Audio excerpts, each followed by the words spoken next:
I returned from a year-long research fellowship and found my name removed from the door of the nonprofit I created. The glass placard that once read Dr. Cian Hadley, Executive Director, now bore a sterile label, Administrative Storage Level 2. Someone had even peeled off the adhesive outline where my title used to sit, but the ghost of it remained faintly visible, just enough to sting. I stood in the hallway longer than I should have, suitcase in hand, the din of staff chatter echoing through the office I'd once helped build from scratch. People passed by with polite nods, a few unfamiliar faces offering warm if unsure greetings. No one asked why I was back. No one seemed surprised I didn't have a badge. It was a Tuesday morning in mid-June. I had flown in from Boston the night before, tired but hopeful. After a prestigious year-long fellowship, funded by the Ivy League's Center for Post-Trauma Systems Recovery, where I'd studied long-term patterns in generational abuse intervention models, I was ready to return to work. More than work. I was ready to return to my mission. For 18 years, I had poured myself into Cornerlight Foundation, a nonprofit I founded after losing a close friend to an abusive partner the system failed to stop. What began in a one-bedroom apartment in Minneapolis had grown into a 20-person staff with offices in 3 states, offering housing, placement, legal advocacy, trauma therapy, and, until recently, direct intervention support for women in crisis. I didn't take the fellowship lightly. But my therapist, my doctor, and even Marcy, my most trusted colleague, had all agreed I was burning out. I needed space to recover, to step back and restore what I had given away so freely, my energy, my sleep, my safety. So I asked my mother Leora, who had been volunteering part-time in accounting since year 3, to step in temporarily as acting financial officer and liaison to the board. I didn't expect a red carpet when I came back. But I didn't expect to find a stranger sitting at my desk either. She looked up with a puzzled smile as I entered, tall mid-20s, probably new. She tapped her badge and said, "Hi there, do you need help finding someone?" "No, thank you," I replied calmly despite the tightness in my throat. "I used to work here." "Oh, you must be Dr. Hadley. Brennan said you might stop by this week," Brennan said. That was the first real signal that something had shifted. My brother, 4 years younger and never especially committed to nonprofit work, had been drifting between startup gigs and strategy consulting for most of his adult life. I'd given him part-time admin work in our early years, and when he left after 6 months, I chalked it up to differing passions. Apparently, those passions had come full circle. Before I could ask more, the woman offered to walk me to the main conference room where the team was gathering. I followed her down the corridor, passing what used to be the crisis intake suite, now filled with desks, ring lights, and a corner labeled Media Strategy. The walls were newly painted in soft beige and mint green, the word Thrive stenciled in cursive above the reception desk. It felt rebranded. The conference room was already full when I arrived.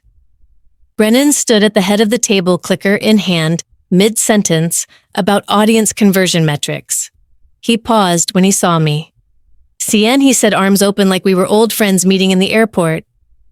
"You're early. I wanted to surprise you," I said. "Guess I succeeded." He laughed, motioning to a chair. "Come sit. We were just going over Q2 growth projections." I didn't sit. Instead, I looked around the room. Familiar faces, yes, but no one looked me in the eye.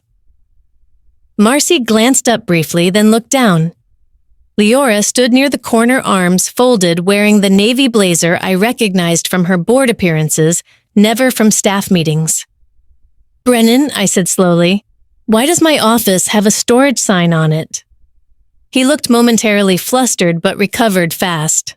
"Oh yeah, so while you were away, we restructured, moved departments around for efficiency. You'll have space in the community engagement wing. It's quiet there. And my title?" He hesitated. Leora stepped in. "We've adopted a new leadership model," she said in that firm but soothing tone she used when justifying overdrafts or missed birthdays. The board voted to install Brennan as executive director. Given the growth demands and public relations focus, his skill set was more aligned. Aligned, I repeated. She nodded. "We've created a new role for you, founding advisor. Ceremonial but essential for continuity and credibility. Your name still means a great deal." I couldn't even laugh. It was too complete, too rehearsed. They had moved on with my work, without me. I looked at the faces around the table, people I'd trained, some I'd recruited when no one else would give them a shot. I thought of the grant applications I'd written at 2 a.m., the night shelters I'd driven to myself, the women who'd sat across from me, shaking and bruised, asking if this place was real, if help was actually real. And now I was just a name, a legacy plaque, a smiling face for the grant brochures. "I see," I said finally. "Then I'll need a copy of the board minutes. And I'd like to schedule a meeting with the legal team regarding any IP agreements still attached to my original founding documents." The room went still. Brennan's smile faded slightly. "Cien, let's not make this adversarial." I looked at him. Really looked at him. He wore the same confident slouch he'd had since college, only now it came with tailored slacks and a company credit card. I thought of how often I'd bailed him out, how many second chances I'd given, how many times I'd ignored red flags because we were family. "I'm not making this adversarial," I said, voice even. "You already did." Then I turned, picked up my suitcase, and walked out. And just like that, I realized the people who were supposed to protect your name might be the first to try and erase it. I used to keep the first intake form in a shoebox under my bed. It was handwritten on a yellow legal pad dated July 14th, 2004. The ink had bled slightly from my sweat because I was shaking when I filled it out, partly from nerves, partly from the heat in that stifling apartment where the air conditioning had died again. Her name was Mira. She had 2 broken ribs, a toddler with a fever, and a restraining order that the police hadn't enforced. She didn't want to go to a shelter because, in her words, they all feel like cages. I gave her a prepaid phone card, 3 Lyft rides, and the address of a quiet motel I had prepaid for 3 nights. I wasn't a lawyer or a therapist or a social worker back then. I was just a woman who couldn't stomach standing by anymore. Corner Light didn't even have a name yet. It was just me, a folding table in my dining nook, and an outdated Dell laptop. I'd take calls in between adjunct teaching shifts at the community college and fill out forms with a baby monitor sitting next to my phone so I could hear if my neighbor's infant whom I watched at night woke up. The rent was $100 a month. My salary at the time was $1,430. I made it work because the alternative was doing nothing, and that was unbearable. By the time the foundation received its 501c3 status 18 months later, I'd mortgaged my condo to cover the legal and setup fees. I still remember the look on the bank manager's face when I told her I was taking out a second loan to start an intervention-focused survivor service. She didn't even pretend to hide her skepticism. "Is this your full-time job?" she asked. "Not yet," I said, "but it will be." I signed the papers with hands that shook, but I never looked back. We got our first state grant in 2007. It wasn't large, but it was enough to hire a part-time case manager and pay for a real office barely larger than my original living room, but it had a lock on the door and a second-hand couch that didn't smell like cat urine.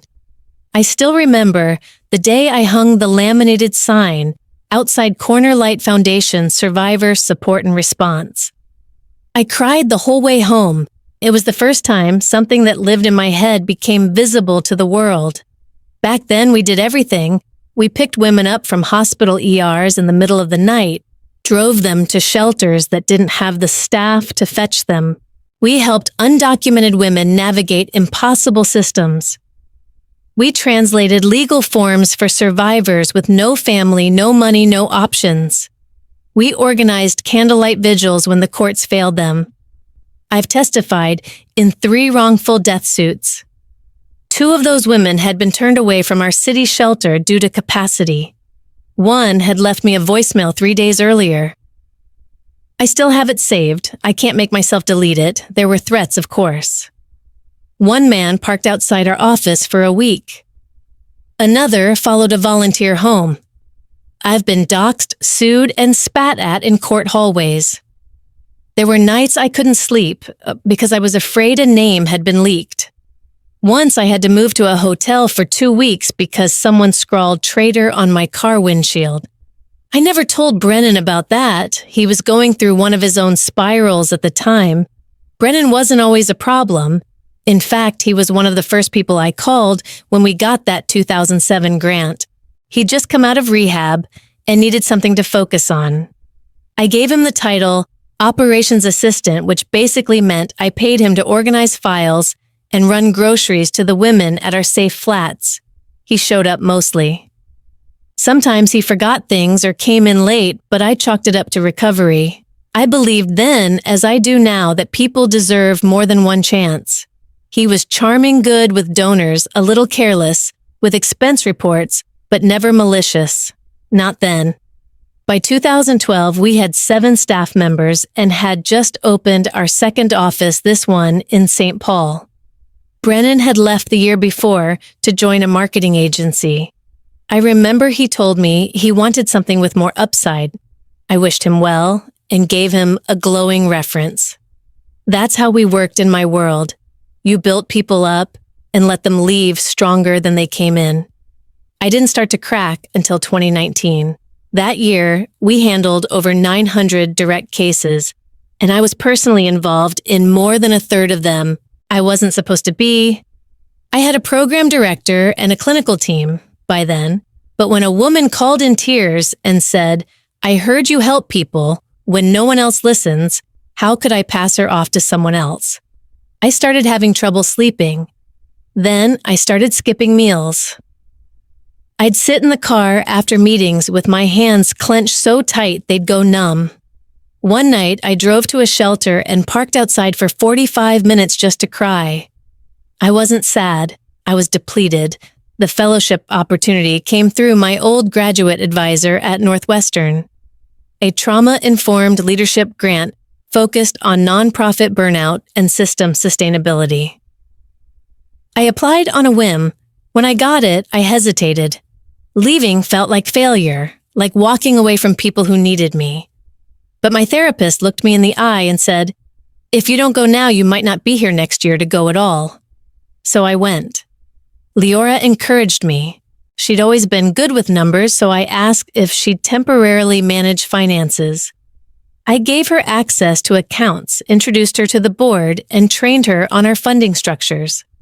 She was efficient and polite, not warm, but consistent.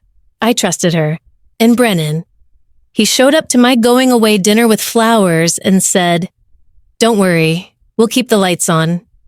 And now, a year later, I walk through the front doors and see Instagram slogans painted on the walls and digital displays showing animated charts. I see a space designed for donors, not survivors. I see my brother's name on the welcome screen. I see a brand, not a mission.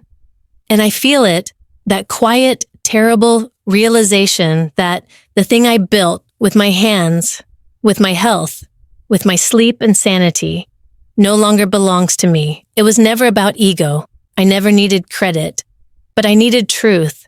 And what I saw that day was not just a rebrand, it was a revision, a rewriting of history, one where I was just a kind woman who started something noble and then got out of the way so the real strategist could step in. But that's not what happened. And no amount of branding will change that. The first time I realized something fundamental had shifted wasn't during a meeting or a budget review, or even when I saw my name quietly vanish from the org chart. It was when I noticed the intake line had stopped ringing. Back when I still led Corner Light, that phone rang every hour, Women called sobbing from stairwells, from hospital bathrooms, from cars idling behind gas stations. They called from the middle of the night, whispering through cracked windows, and from borrowed phones outside courthouses. We kept a spreadsheet of callback times. It was always full, now it sat mostly blank. When I asked the front desk associate, a new hire named Camden, he gave a polite, vague shrug and said, "We're pivoting toward digital support pathways. Everything's being centralized through the app now." Cornerlight had an app. A few days later, I sat in on my first staff strategy meeting since my return. The old conference room had been updated, sleek furniture-mounted screens, and a slideshow running as we entered. Brennan stood at the head of the table wearing a blazer I didn't recognize and a confident smile I knew too well. On the screen behind him were the words, "Cornerlight 2.0 Scaling Impact Through Strategic Engagement." He clicked through slides like he'd been doing it for years. Buzzwords filled the air conversion funnels: donor mapping, thought leader, amplification. The newest department media strategy had already partnered with an influencer with 300K followers to raise survivor visibility. No one mentioned shelters. No one said the word crisis. I asked if the Emergency Transportation Fund was still operating. Brennan smiled, tilted his head. We actually sunset that last quarter. Utilization rates were low, and with rideshare partnerships falling through, it just wasn't scalable. Low utilization because we stopped advertising it, I said more sharply than I meant to. Leora interjected smoothly, as if stepping in to rescue a mildly disruptive board member. Direct service models are difficult to grow, Cian. We're focusing on systems change, influence. The future isn't in taxis and case notes, it's in reach. It wasn't just the services that were gone, it was the language. I didn't hear the word client once. Everyone was a user now. Stories weren't case files, they were content opportunities. The mood in these meetings was different too. Controlled, awkward. Staff who once came to me with questions now glanced at Brennan before speaking. He sat with his arms slung behind his chair, spinning a pen between his fingers like he was born to sit at the head of the table. The few veterans left, Marcy Cam from legal and Hannah from housing, spoke sparingly. The new staffers, mostly in their 20s, spoke eagerly but superficially. There were phrases I didn't recognize: reputation equity, ally, resonance, brand positive disruption. It wasn't just a new model, it was a new language designed to make old values sound obsolete. 2 weeks into my return, I visited the walk-in center unannounced. I wanted to see how it was operating post-pivot. It wasn't. The desk was staffed, yes, and someone handed me a glossy trifold with QR codes and smiling stock photos. But when I asked about same-day counseling appointments, the receptionist told me, "Those are all handled virtually now unless it's escalated through our triage app." She showed me a demo. It asked the user to select their emotional urgency level from a drop-down menu. One of the options was, "I just need to vent." I stepped out into the courtyard behind the building and sat on a bench. That same bench used to be where clients smoked nervously before court appointments. I'd sat there more times than I could count sometimes, beside women too scared to walk through the front door, sometimes with staff who needed 5 quiet minutes to cry after a tough case. Now it had a branded throw pillow and a small wooden sign that read, "Take a breath, you're safe here." But I wasn't sure anyone really was. That night, I opened the Cornerlight dashboard and began reviewing the last 2 quarters of budget reports. The line item for survivor transportation had been zeroed out. So had crisis stipends, court escort support, and most painfully, trauma counselor on call. In their place were marketing contracts, production studios, a line item labeled Narrative Consultant Brand Integrity. Another labeled Crisis to Content Conversion. I had to close my laptop. The next day, I brought up my concerns in a follow-up meeting. I referenced one of the original mission statements still posted on the website. We meet women where they are, even if that place is hard to reach. I asked how the new model was reaching those who didn't have smartphones, who didn't trust digital platforms, who didn't want to scan a code or share their story on TikTok. Brennan gave me a tight smile. We've evolved, CN. Impact isn't always a ride or a meal. Sometimes it's being seen. I bit back my response, which would have included the word performative. Instead, I turned to Leora. What happens to the women who still need those rides, those meals? She looked at me calm and unmoved. We do what we can with what we have. The scale we're aiming for requires trade-offs. That word again, trade-offs. As if a woman's safety was a budget line to be offset. As if surviving wasn't the point anymore, performing survival was.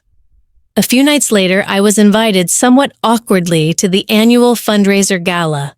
I knew it would be difficult, but I told myself it was important to show up, to be visible, to remind people what corner light had once meant. The venue was a rooftop downtown, all string lights and exposed brick. Guests mingled with champagne flutes and hashtagged their outfits. There were poster boards featuring stylized case studies full of graphics and impact stats, but no names. A DJ played ambient synth while a slideshow ran behind him, looping testimonial quotes from anonymous survivors. I stood near the back, sipping water, when I overheard Brennan laughing with a man in a slim-cut suit. The man asked, "So how'd you end up running this place anyway?" Brennan smirked and tapped his glass against the man's. "CN built the thing, but I'm scaling it. It took everything in me not to turn around." That one sentence, so casual, so triumphant, landed harder than anything they'd done outright. Because that was the truth underneath all of it. To them, I was the passionate founder with a bleeding heart and too many opinions. I was a story they could sell, but not a voice they needed to hear. I left early, nodding politely on the way out, my name unmentioned during the evening speeches. In the elevator, I looked at my reflection in the mirrored doors. I didn't see a woman who had failed. I saw a woman who was being carefully and systematically erased. And I knew then that what I was witnessing wasn't evolution. It was rebranding, and I wasn't going to be quiet about it much longer. It was a Tuesday morning when Marcy passed me the envelope. No words, no glance, just a casual drop onto my desk, like she was handing over a budget draft or a memo on vendor delays. We were in the shared workspace now, my new founding advisor corner wedged between the break room and a wall-mounted monitor looping social media engagement stats. I opened it slowly, half expecting nothing, half expecting everything. Inside was a single printed spreadsheet, unmarked aside from a note in Marcy's unmistakable blue ink scrawl. Look at the Q3 transfers. Line 37.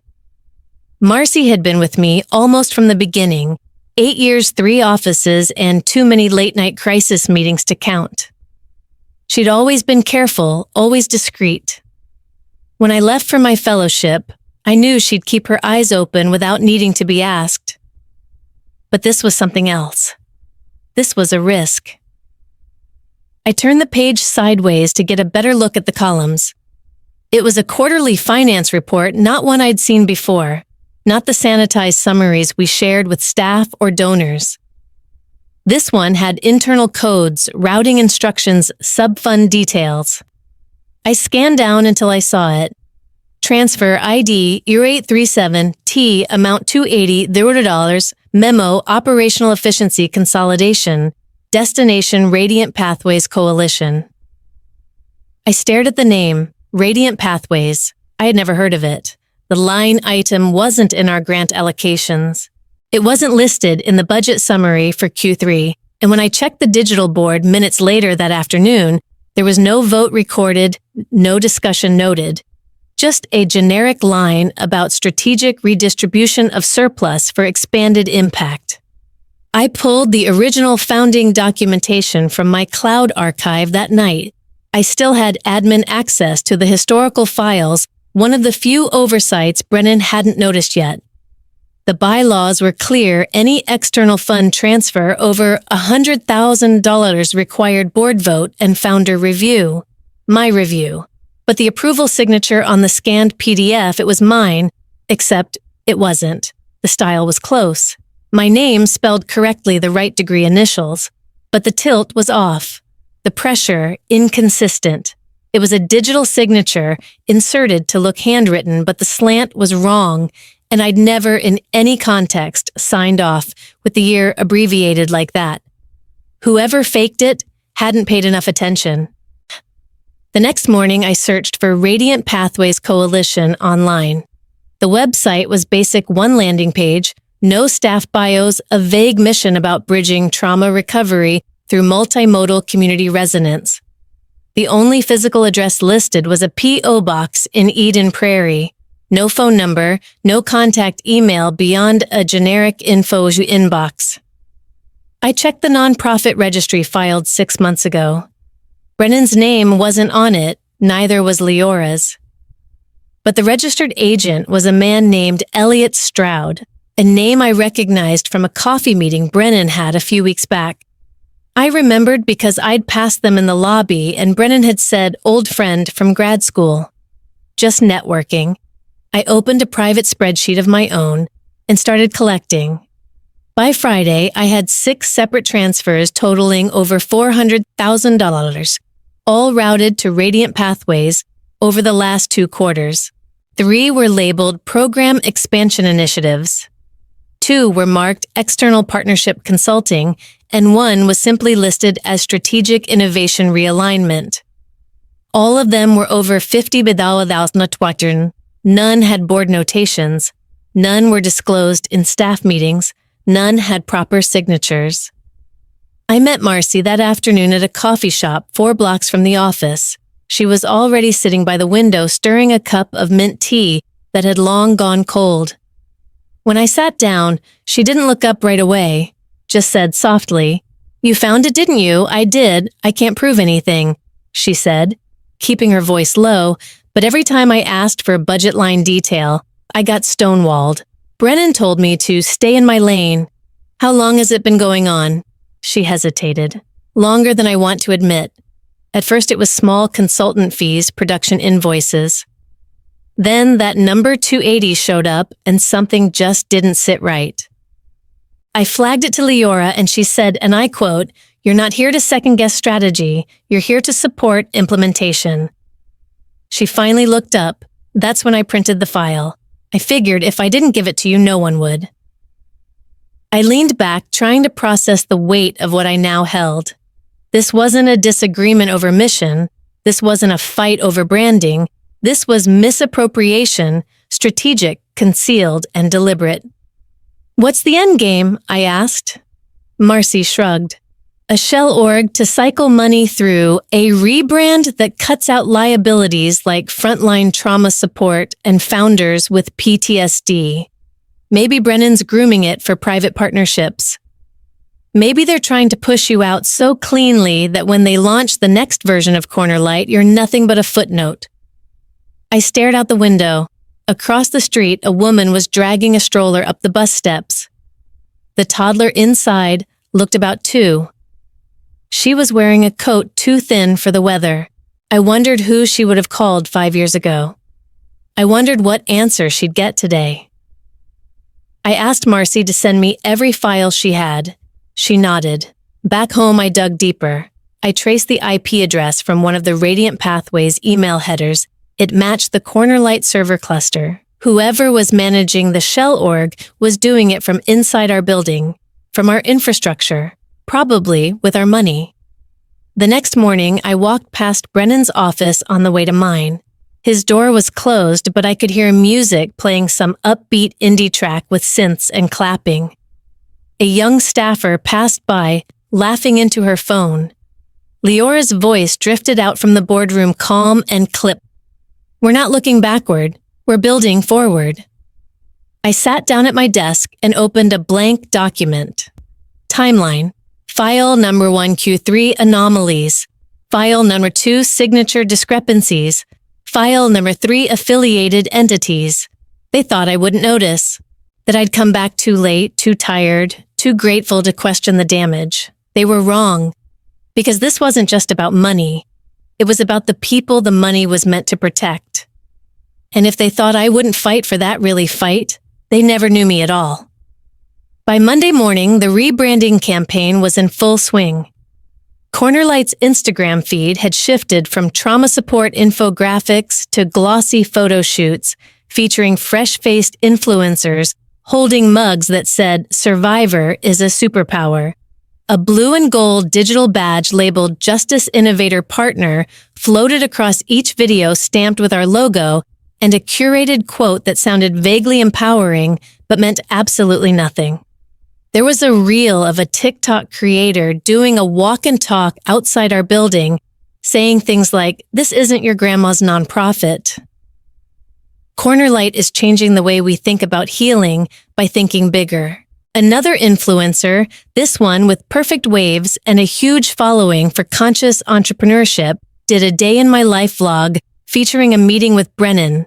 She captioned it, "When strategy meets purpose, Brennan thought leader, being justice is now." I watched them from my desk in disbelief, a muted reel of spin and sparkle playing across my screen while my untouched proposal for emergency housing sat in my drafts folder. By Thursday, Brennan announced an alignment meeting with the board to discuss upcoming public engagement strategies and mission refresh. I wasn't invited, at least not officially. I saw the email on a forward Marcy sent me. She wasn't supposed to, but we both stopped pretending months ago. I showed up anyway, sat near the corner of the room, not at the head of the table, not at the margins, just present, quiet, observing. The presentation Brennan gave was polished. Animated slides, statistics, cherry-picked for optics, testimonials, curated for impact. The latest donor survey results flashed across the screen. 91% of high-value contributors support Cornerlight's digital-first model. He emphasized momentum, growth, scalability. When it was over, Leora opened the floor. "Are there any strategic objections?" I raised my hand. Eyes turned. "I do," I said. "I'd like to revisit the proposal I submitted last week for restoring our emergency housing capacity. We've had 3 clients in the past 10 days turned away from overflow shelters because they couldn't find an intake slot on the app. One slept in her car. The other 2 went back to unsafe homes. We still have budget capacity, and the infrastructure is already there. We just need the staffing." Silence. Leora kept her gaze neutral. Brennan looked mildly amused. "Cien," he said, with the tone one might use for a difficult cousin at Thanksgiving, "I know this is close to your heart. It always has been. But we're moving in a different direction now. These point solutions aren't scalable. We need system-level engagement." "These aren't points," I replied, struggling to keep my voice steady. "They're people, and system engagement doesn't help someone in danger tonight." He leaned back, hands folded over his stomach. "You mean well, but you're holding on to an old model. What we're building now requires different thinking." "Old model." A few heads nodded, some eyes flicked away. Leora cut in, calm as ever. "We appreciate the perspective, Cien. But the board has committed to a long-term digital transformation. We must remain unified in that vision." I didn't argue. I just closed my folder, stood, and walked out without a word. That night, I logged into our back-end portal to finish reviewing file access logs. Only I couldn't. My password no longer worked. I tried the admin override. Locked. I tried resetting it. The message flashed. "Your email is no longer associated with this access level. Contact your administrator." I stared at the screen for a long moment. Then I tried logging into our donor CRM. Same result. File cloud locked. Financial reporting gone. One by one, doors were closing. Quietly, strategically, permanently. It wasn't loud. It wasn't even particularly dramatic. But it was complete. I texted Marcy, "Me, did something happen?" with admin access. "Marcy, I'm not sure. Brennan said something about streamlining controls. Want me to ask? IT me no. Don't draw attention. I'll manage." At 10:43 p.m., a text came through from my mother. No greeting, no sign-off. Just this: "You're becoming a distraction. Please don't attend next week's donor roundtable." I read it twice, 3 times. Distraction. I thought of the years I spent in ER waiting rooms, of the police interviews, of the times I lent my personal credit card to buy diapers, of the nights I slept on a cot in our shelter room because the client was too afraid to be alone. Distraction. I thought of the foundation I built while Brennan was switching careers, while Leora was volunteering twice a month and calling it oversight. Of the gala last year where my name had been spoken only once, by a client unprompted during an off-script moment in a speech no one seemed to remember. Distraction. I didn't reply. There was nothing left to say. I walked to the kitchen, poured a glass of water, and sat in the dark at my small table. The silence of it settled like dust on my skin. It wasn't just betrayal anymore. This was erasure. And erasure was louder than hate. It was surgical. It was deliberate. It was pretending someone never mattered, never built, never bled for something. But I had. And they could wipe my name off the files, delete my access, lock me out of meetings, but they could never rewrite the truth. Not completely. Because the truth always leaves a trace, even when they try to scrub it from the record. I wasn't expecting her name to pop up again. Not after nearly 8 years. Not after everything had changed. But there it was, sitting in my inbox at 6:18 a.m., time-stamped just after dawn. Subject line, Rachel Thorne, reaching out confidential. The message was short, professional, but warm in a way that pulled me backward in time. Dr. Hadley, I'm not sure if you remember me. I doubt I'll ever forget you. You once met me in the parking lot of a courthouse I was too afraid to walk into. You gave me the words to say and sat with me afterward when my hands wouldn't stop shaking. I'm a journalist now, freelance mostly. I write for a few regional outlets, some national syndicates. I've been following the Corner Light rebrand. Something feels off. I'd like to talk off the record to start. Let me know if you're open to a conversation. With deep respect, Rachel, I remembered her instantly.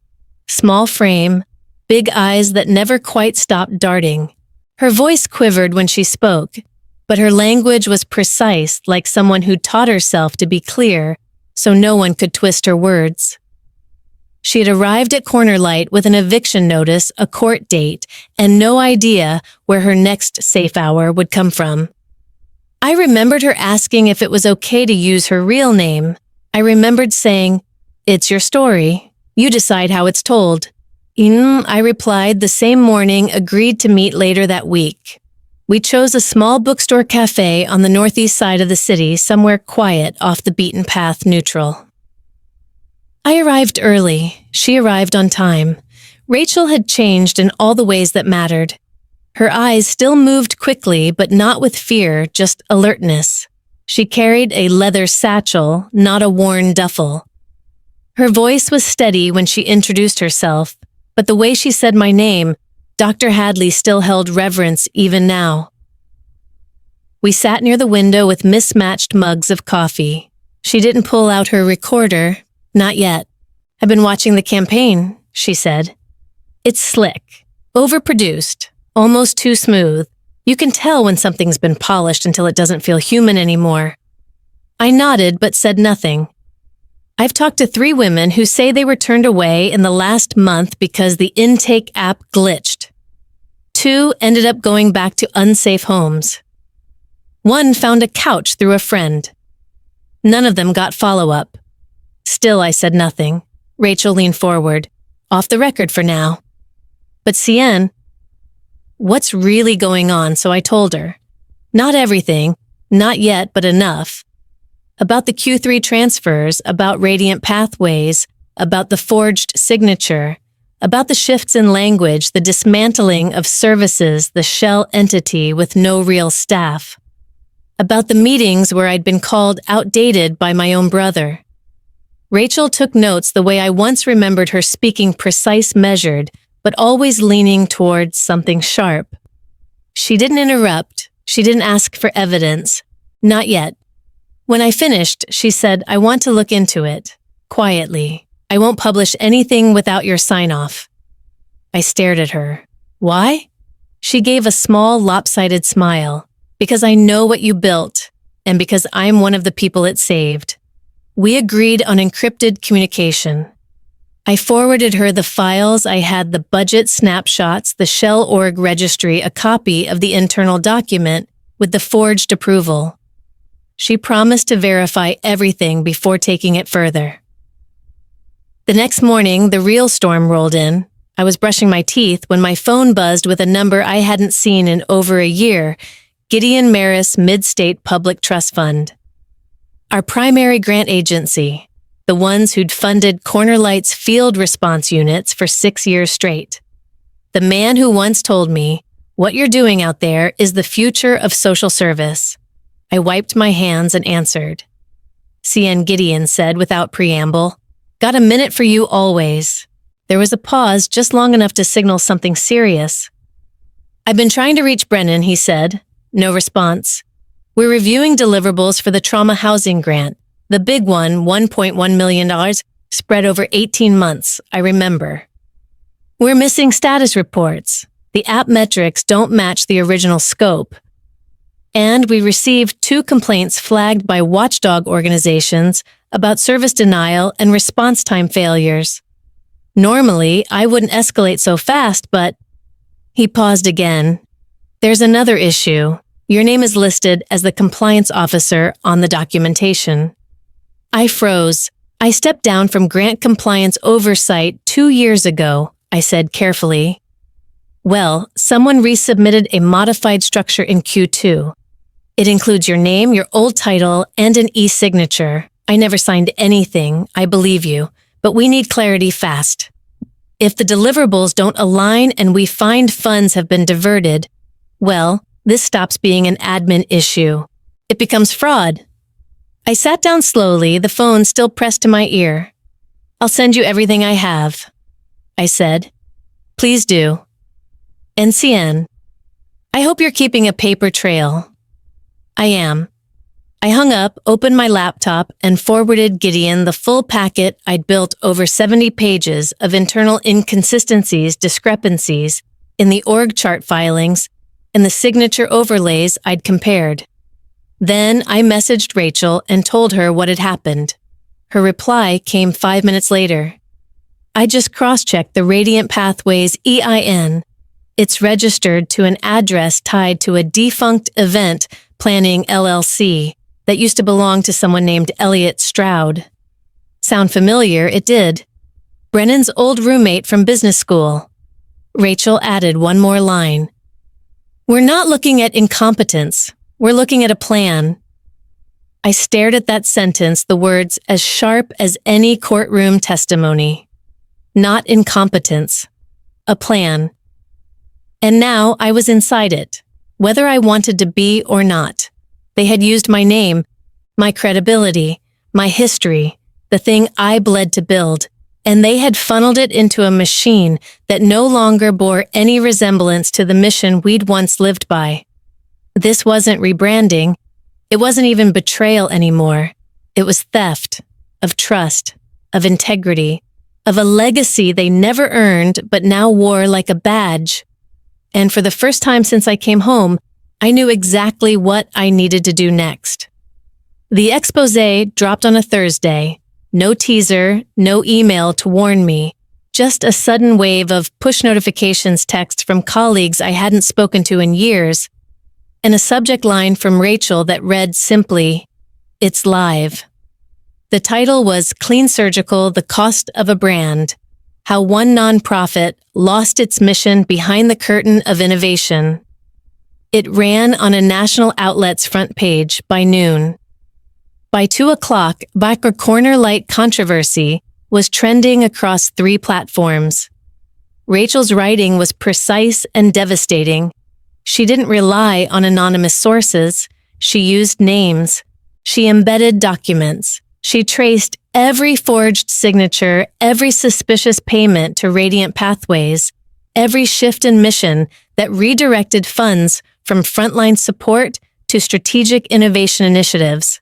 And she named me, not as a whistleblower, but as the original founder whose credentials and reputation were co-opted without consent to justify the changes.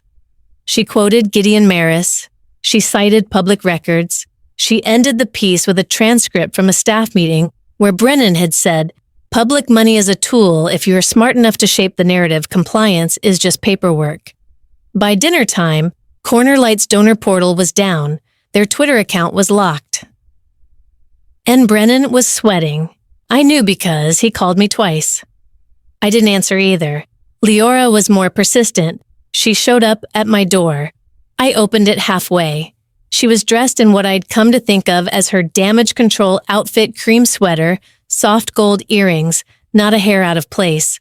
She looked more irritated than worried, as if the only thing truly bothering her was the loss of control. "Can we talk?" she said. I stepped aside without a word. She walked in like it was still her house, sat at my kitchen table, glanced at the neatly stacked folders and legal pads like they were clutter, not evidence. "You need to issue a clarifying statement," she said.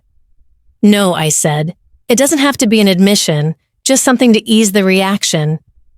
Say you're grateful for the team's work, that the changes were made with good intentions.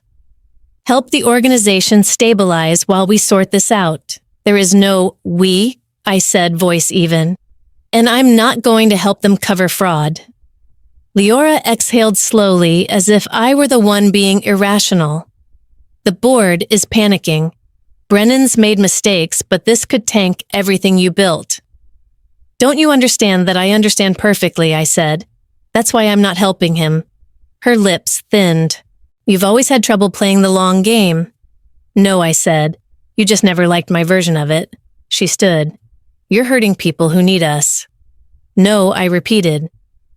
Brennan did that when he rerouted $1.1 million away from trauma housing and into a shell company. I'm the one trying to stop it.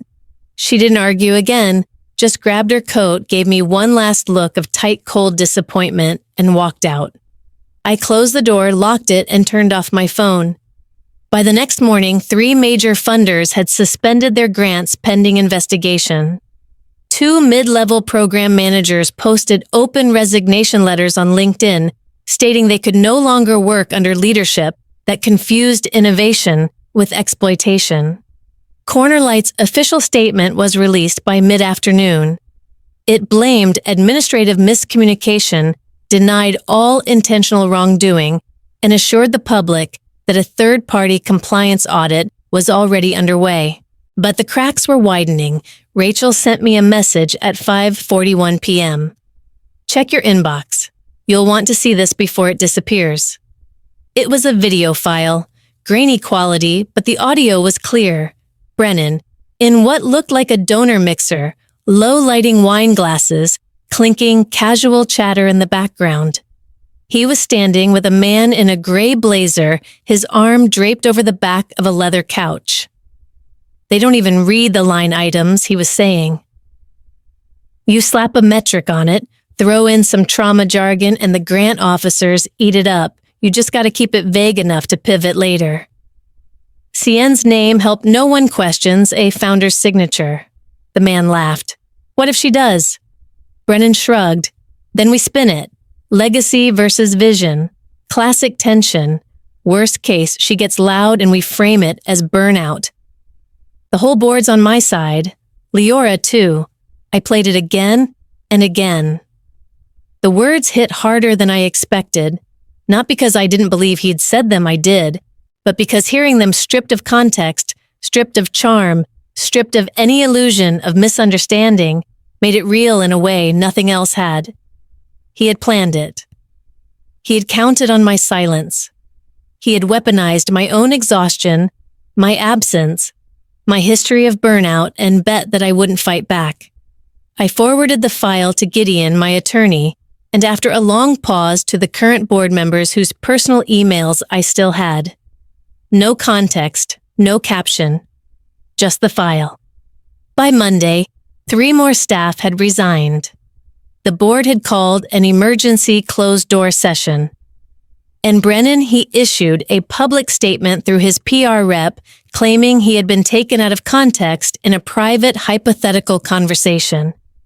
He accused Rachel of journalistic sensationalism and me of harboring a personal vendetta. But the tide was already turning, because for the first time people were listening, not to the brand, not to the polish, to the truth. And the truth had finally found a microphone. The invitation came by courier. No email, no call, just a cream envelope hand-delivered by a man in a charcoal jacket who didn't wait for me to open it before walking briskly back to his car. The seal was embossed with Cornerlight's logo, inside a single sheet of thick stock paper with Leora's careful handwriting. CN. We'd like to speak privately. Brennan and I both. No press, no lawyers, just us. Please consider joining us tomorrow at 11 a.m. at the old Cornerlight conference space. It's time. Leora. There was no apology, just a tone of inevitability, like we were all cogs in a machine, slowly clicking back into place. Still, I went. Not for them. For me. The building was quieter than I'd ever seen it. No clients in the waiting room. No chatter in the break area, just the hum of HVAC and the faint sound of shoes echoing on tile. I paused outside the conference room, room 3A. The walls still had my old trauma-informed design posters, though someone had added a sleek, motivational graphic, "Innovation requires discomfort." I stepped in. Leora was seated at the head of the table in her favorite navy blazer.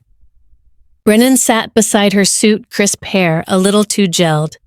There was a third chair opposite them, a glass of water, a folder. I didn't sit. Let's not waste time, I said. Leora folded her hands. We'd like to make things right. My eyebrows lifted. Now we've had time to reflect, Brennan said, attempting the voice of humility. And we believe we let our ambition cloud our relationships. The mission, your vision got lost in the execution. That wasn't intentional. No. I said calm but firm. It was strategic. He glanced at Leora, who gave a tight nod, then turned back to me. We'd like to propose a joint public statement, she said. A reconciliation.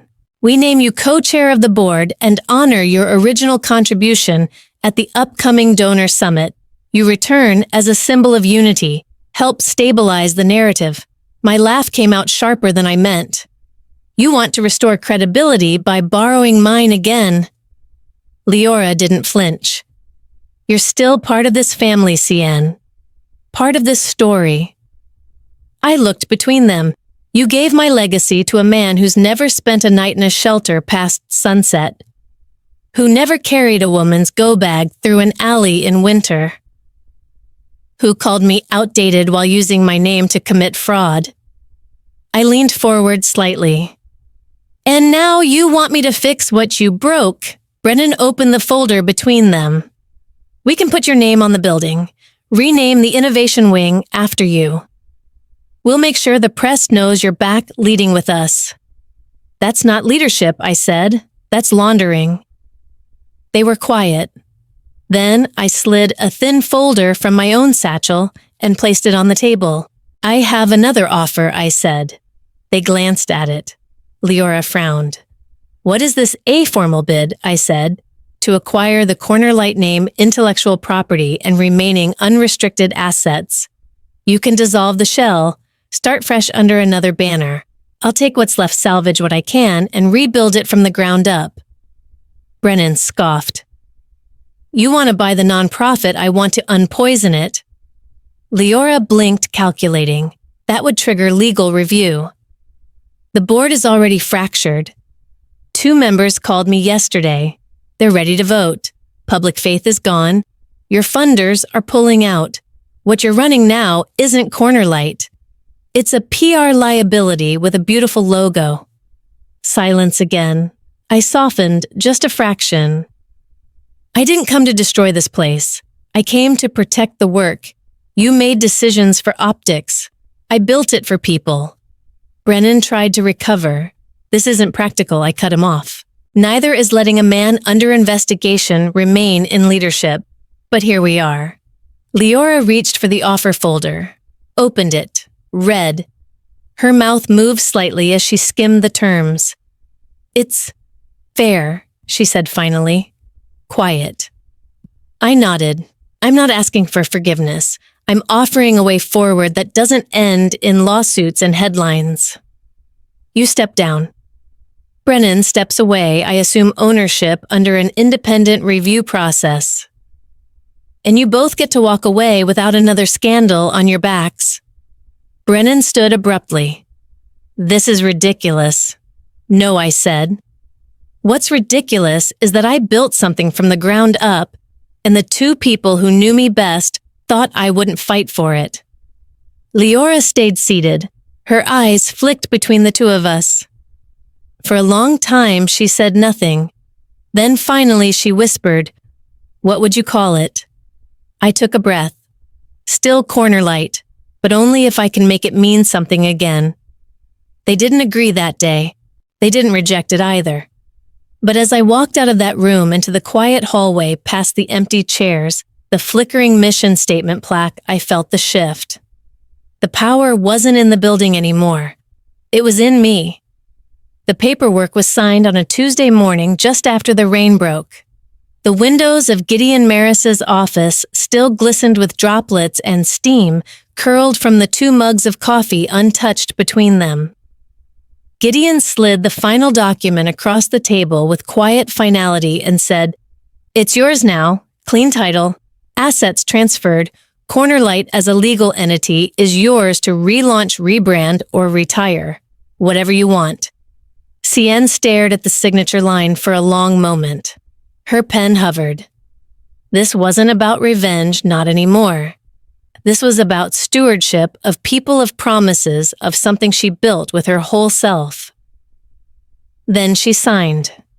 No trembling, no ceremony, just one stroke that reclaimed everything they thought they'd taken from her. She didn't look up until she felt Marcy's hand on her arm. "We've got work to do," her friend said softly, her voice a blend of grit and grace that had held them both together more than once. Their new office space wasn't grand. It sat above a family dentist on Nicolette Avenue.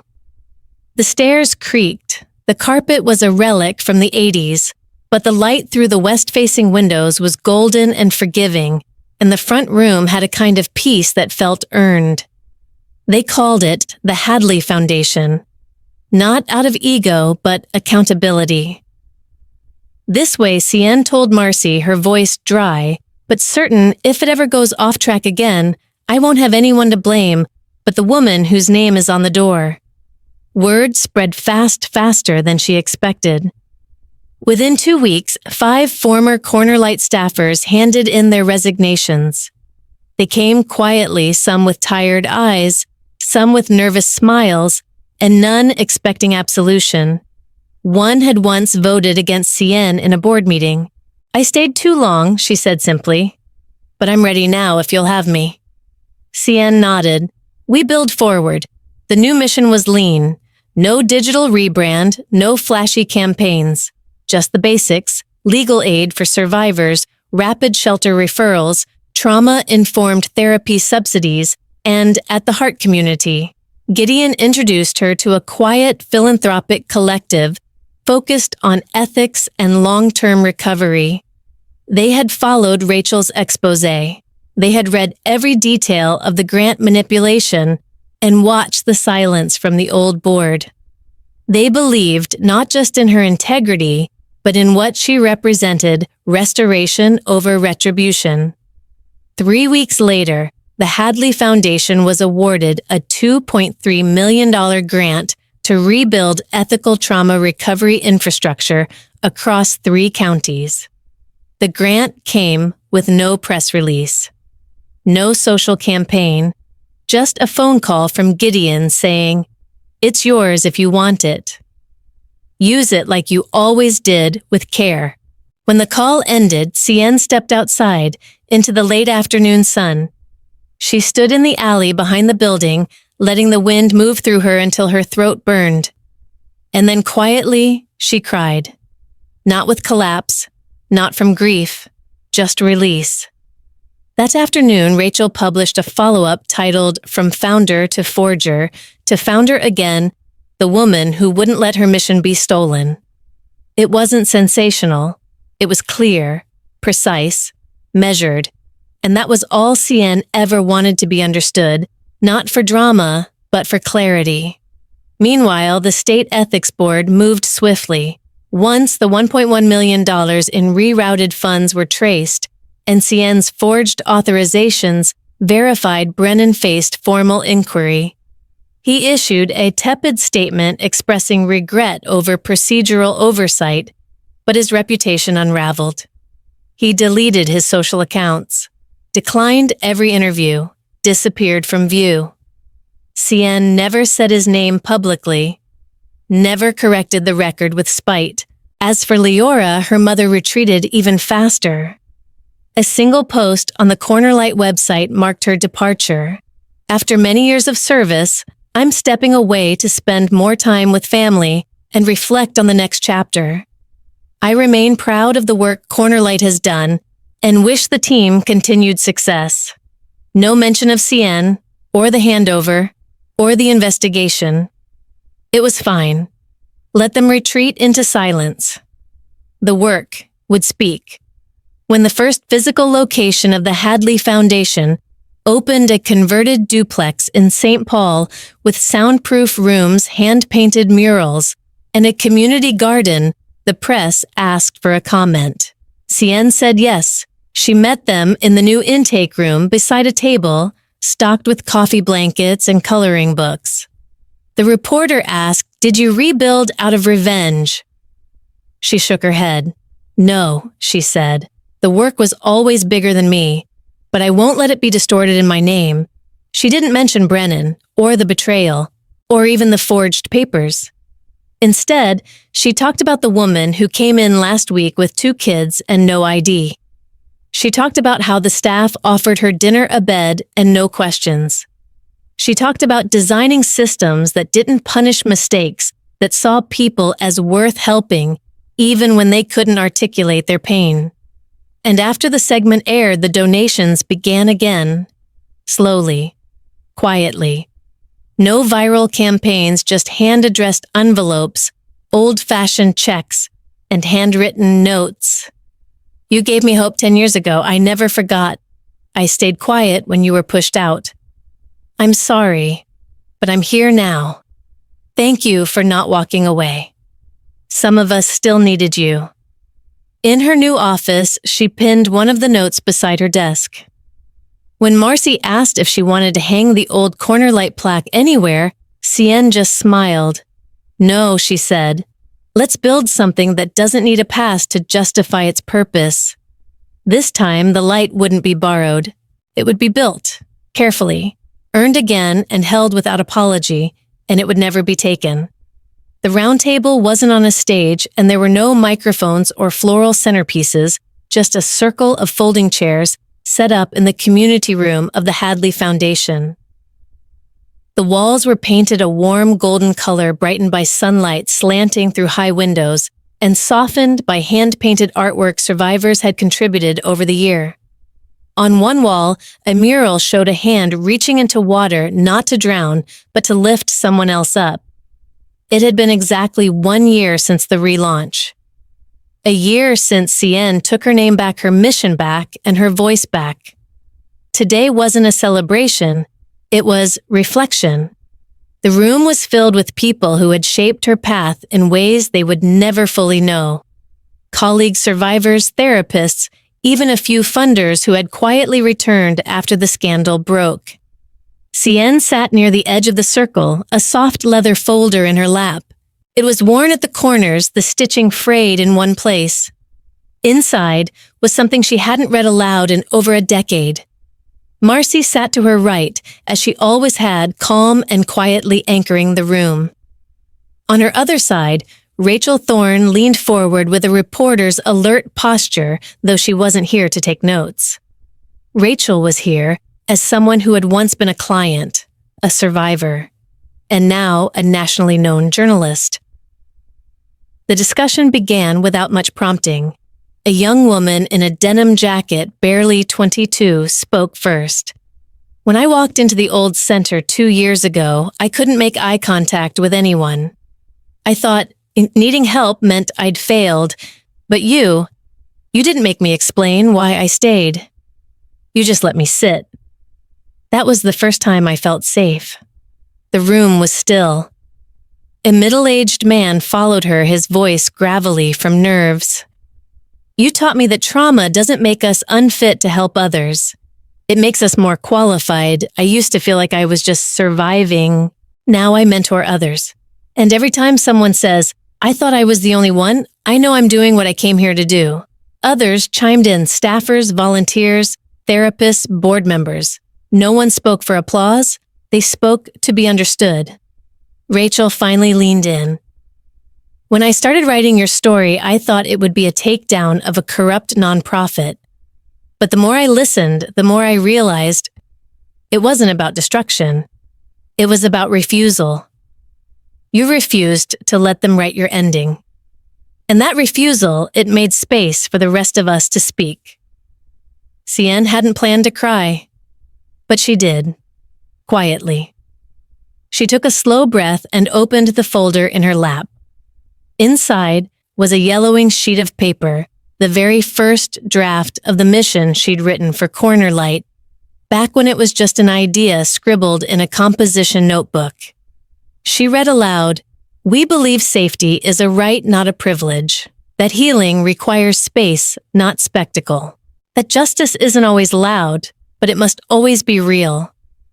When she finished, she placed the page in the center of the table. That mission got edited over the years, she said softly. Rewritten by committees, rebranded for campaigns. But this was the heart of it. And for a while, I let other people twist it. Because I thought keeping the peace mattered more than keeping the truth. She glanced at Marcy. For a long time, I thought loyalty meant silence. I thought saying no to family, to tradition, to hierarchy, meant I was ungrateful or disloyal. But I've learned that sometimes the most loving thing we can do is say, no, not this way, not in my name. One woman clapped, then another. But it wasn't a standing ovation moment. It was a quiet acknowledgement between people who knew how much it cost to break silence. Later that evening, after the guests had drifted out and the last chair was folded away, Cian returned to her office. She moved slowly now, not from exhaustion, but from the deliberate pace of someone who no longer rushed to prove herself. On her desk was a cream-colored envelope with no return address. Just her name, written in uneven but familiar cursive. Her father. She hadn't spoken to him since before the board fallout.